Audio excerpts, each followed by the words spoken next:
Welcome back to our channel, ladies and gentlemen. Several concerned groups continue to weigh in with their thoughts as far as the Raila Odinga and Ruto drama is concerned.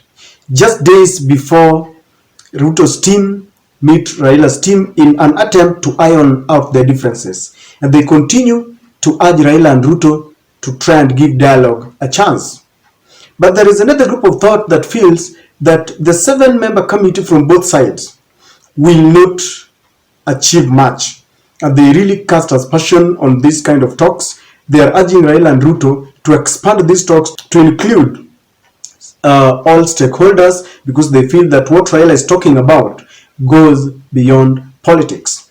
So one of the groups that spoke on this matter yesterday are the ex-soldiers under the umbrella of Kenyan Veterans for Peace, who came out and urged Raila Odinga and William Ruto to give a dialogue a chance.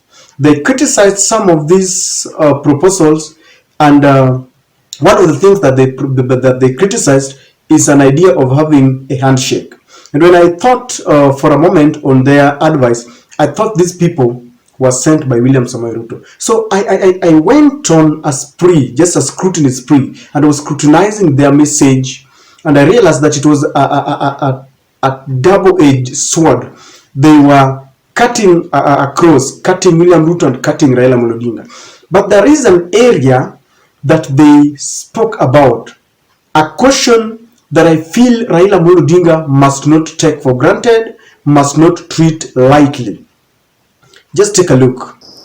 The proposal by the government side to have a parliamentary process is ideally a good proposal, but unfortunately, we have a parliament that is clearly biased and one-sided. We suggest a multi-sectoral approach, as Kenya belongs to all of us, especially considering that the issues raised by the opposition go beyond politics. You know, if you listen carefully, they are like telling Raila Odinga that the bipartisan talks that is going to take place within the framework of parliament will not achieve much, because it is like Raila is going there as an underdog. Why? According to them, the parliament is already being controlled by William Samoei Ruto, and I agree with them. I understand that Raila has picked 7 members from his side. William Ruto is going to pick another 7 members from his side. But let me tell you something. This is a purely parliamentary, a kind of arranged system. So that once they have arranged everything, it will go back to parliament. And if they realize that Raila has got some hard proposals on them, they will thwart it because they have the numbers. They have already compromised and bought the loyalty of members of parliament who are elected under the Azimio. And very many people have warned Raila that he should be very careful, because once you are going to in a parliament that controls the majority, then you are disadvantaged. And this is why William Ruto rushed and moved in very fast to buy the Azimio members, and he has continued to do that, meeting them in State House, people like Sabina Chege, Jalango. He's bought all of them because he knew very well what he had done. He knew, he had envisaged that we could reach such a point when parliament was going to be needed. You know, they have the speakers. That is the first thing he ensured that they achieved. So I support these soldiers when they caution Raila Odinga that we can't have a purely parliamentary discussion because parliament is compromised. The other thing that I support them on is that what Raila Odinga speaks about goes beyond politics, and on that they scored. They are spot on. Raila Odinga talks about the cost of living. That is not politics. This is something that touches on people's hearts. And yesterday I was criticizing whether these people understand what is going on the ground, and I've realized that they listen. They know what is going on the ground, because that's why they are saying what Raila is talking about is not politics. It's something that people would want to get food on the table. They want to ensure that there is electoral justice. Number 2, the reason why I feel that this parliament will not achieve much. Already when you listen to the tone and the message that they give Raila, they are not coming in clean hands. Already they have said that the only thing that they are going to talk about is the issue concerning the recruitment of the IEBC commissioners. And they feel that is period. They're already throwing words. You could see people like Kimani Ichung'wah, who are members who are going to be, they are going to be part of the 7-member team. They already have a hardline stand. So it won't achieve much because already there's something that they want, and they have been indoctrinated into believing and taking a stand that they cannot expand this discussion beyond recruitment of commissioners. You understand that Raila wants opening of the server. He wants reinstatement of the Cherera reform. He wants the government to meet all the medical bills for the victims of mass action as a result of police brutality. So these are things that this parliament already they have shown and they have indicated in no uncertain terms that they will not accept. Number 3, these talks, if you look at what is happening, they are buying time. The more they buy time, they will get time to tamper with the server. Because these people know very well that the elephant in the room, the biggest problem here is opening the server. All the other things can be dealt with. In fact, even if you ask me, they can compromise all these other things that you see them talking about.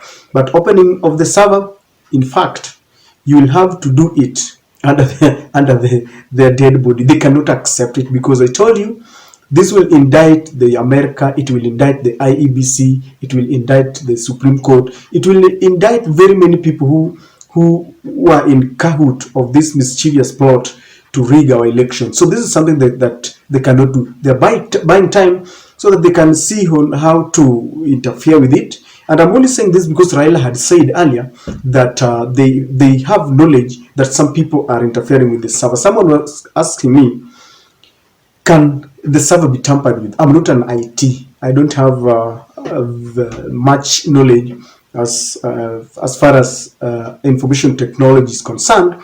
But Raila was saying that they have information that someone is tampering with the server. And they will do this as long as Raila is giving dialogue a chance. Because we are dealing with a very mischievous president, a very shrewd politician. He knows what he wants. It is only that Raila is ahead of him and has pushed him to the wall. So Raila must be very, very careful. These talks are also reducing the momentum for the mass action. And I'm talking about mass action as is entrenched in the Constitution. I'm not advocating for violence. In fact, I've always maintained on this platform that violence has no place in our country. I'm saying this because I'm trying to be in the shoes of someone whose shop has been looted. We are in an economic crisis, and I would not advocate for someone's business, to be encroached and people will take away, what they are selling. I don't like this. And I'm also not advocating for the police to start hitting people who are peacefully demonstrating. And that's why I'm saying that I'm talking about the demonstration as is dictated by our sacred constitution. If that is the case, then these talks are only but reducing the momentum.